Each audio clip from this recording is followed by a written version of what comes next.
Well, we're back again, and at this period of time in my life, I was in Glendale, California, attending LACC, Los Angeles College of Chiropractic, to finish up my year that was required because my education was from out of state before I could take the state board.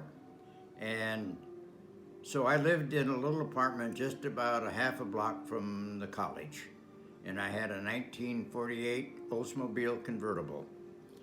And my buddy Nick Kalesa lived down the street. Called me one night and said, "Come on over. My girlfriend's coming over, and she's bringing a girlfriend with her." So I did, and that's where I met my wife, my future wife, Kathy. We got to talking, found out we were from the farm. She's a farm in New York. Her parents died, raised by her grandparents. We were the same religion. We had some common things to talk about. We got along, very well. And so consequently, in a period of time there in Glendale, we were married in a Catholic church in Glendale, California. Then the professor, Dr. Disraeli, had an apartment to rent in Hollywood.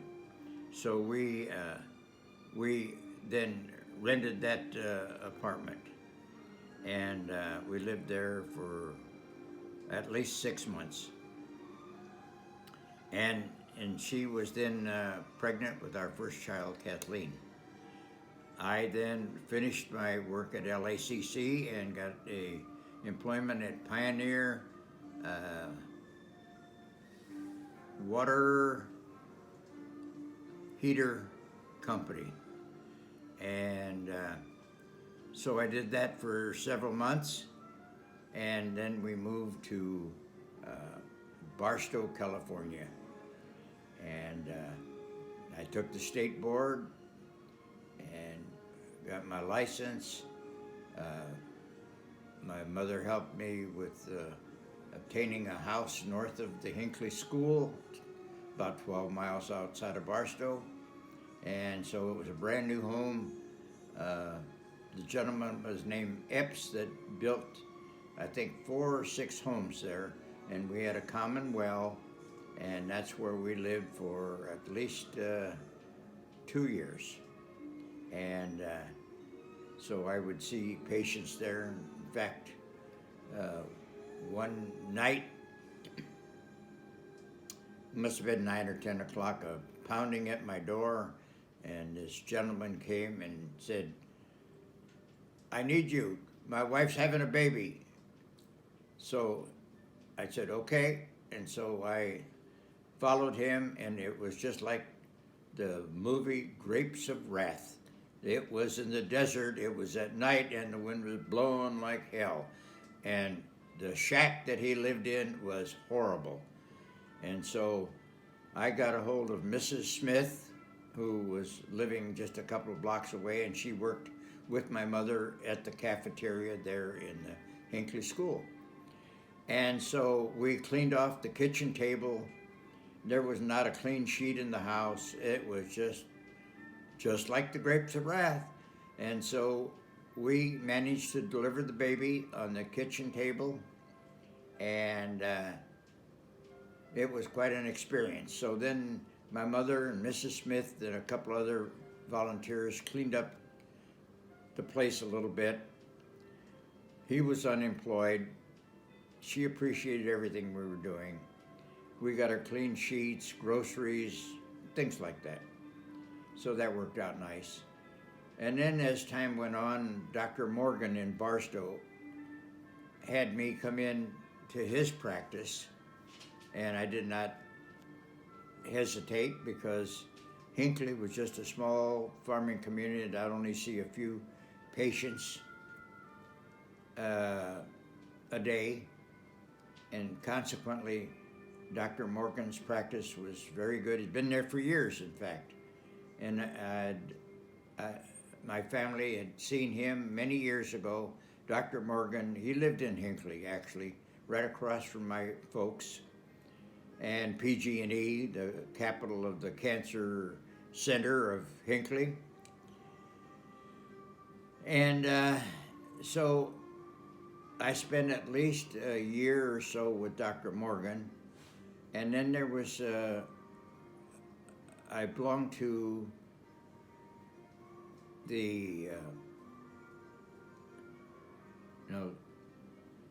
there was a service club, Rotary and Kiwanis in Barstow. So I was asked by Dr. McGrain to join the Rotary Club, which was done by classifications.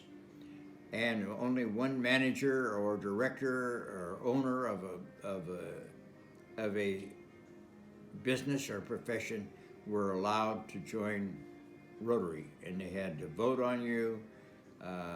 No chiropractor had ever been voted into Rotary, because that's how biased and prejudiced they were. And so Dr. McGrain talked to the board to submit my resume, and I was voted in as a member of the Barstow Rotary Club. And so got my picture in the paper and all that good stuff. Was very active in Rotary, became the club publisher. As time went on, I was asked by a couple of guys to go deer hunting. I had never been deer hunting, and they went every year, so they talked me into it. So we ended up in Colorado at this one fella's house where his mother lived, and we went up 9,000 feet in the ice and the snow to go deer hunting. And I had a tremendous headache because that was a high altitude, about 9,000 feet. And so they made coffee, we got up, and they went deer hunting, and I sat on this huge rock and decided that, this is ridiculous. So I sat there enjoying the view, and we were up very high and down this steep canyon where I was sitting was a river down there, and across the river it went up to another plateau, and I saw way in the distance a little bitty movement. To me it looked like about a quarter of an inch, and I strained my vision and I thought, oh golly, that must be a deer over there. And I am not shooting a deer. But I decided to fire the rifle. So I never even aimed at it. It was too far, about 1,200 feet. So I decided to put the rifle in a 45-degree angle and just fire it. And darn if that bullet didn't find the neck of that deer, and it went over.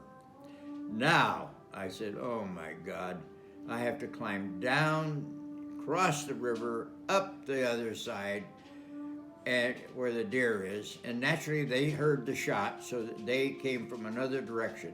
So as I approached this buck with the big horns, I heard something. I turned, and it was a doe charging me. And so naturally, reaction, shot. So I had a doe and a buck, and they got nothing. And so they came up with the World War II ambulance that we had and put the deer on top. Snow started. We decided we can't get out, so we went through another way and through some fences and down the back way, and we finally got out. Got down to the house, and then what they do is take the deer, they dress them, and the butcher keeps half of the deer, you get the other half. So I left the deer there because we got a phone call that Dr. Morgan had died, so I had to leave right away and go back to Barstow.